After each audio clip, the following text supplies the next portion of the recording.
A few days ago, I didn't even know how to properly use loops in Roblox scripting, and now I built this tornado. Someone actually asked me how I made it, so instead of just replying in a comment, I thought, let's break it down properly. First thing I did was going to the toolbox to add a simple tornado model. Next thing we do is creating a script. This script will contain our animation logic. At the start of our script, we reference our tornado, so it's done by script.parent because the script is inside of the part. Next up, we create a repeat loop. The repeat loop basically means keep doing this forever for all the code that is inside the repeat loop. This wait function is very important. We need a wait. Without this, the loop runs as fast as physically possible. First animation we will try is to growing the tornado. So on every loop iteration, I increase its size slightly. Just a tiny amount. If you increase it too much, it looks like it explodes instead of grows. At this point, experimentation matters and you will need to play a lot with the settings. Keep playing with the size until I find the right settings for my use case. This seems right.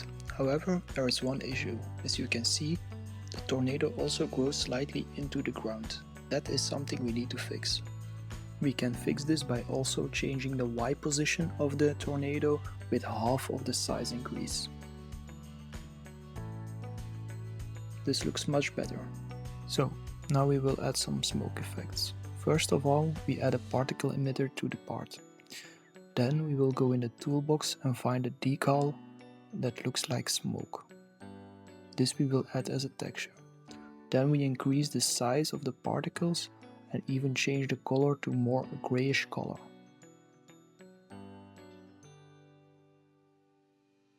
After that, we play with the emission settings to get the settings right as we want them, so that it really looks like a wind effect when the tornado will start moving.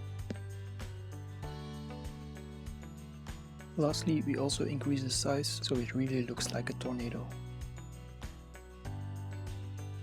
Because the tornado grows, it's also important that we increase the rate that the particle emitter will emit new clouds. So that is done by this setting. Every iteration we add 10% to the already existing rate. Looking perfect. So now what we want to do is we also want the tornado to rotate. With this line of code we give it some spin.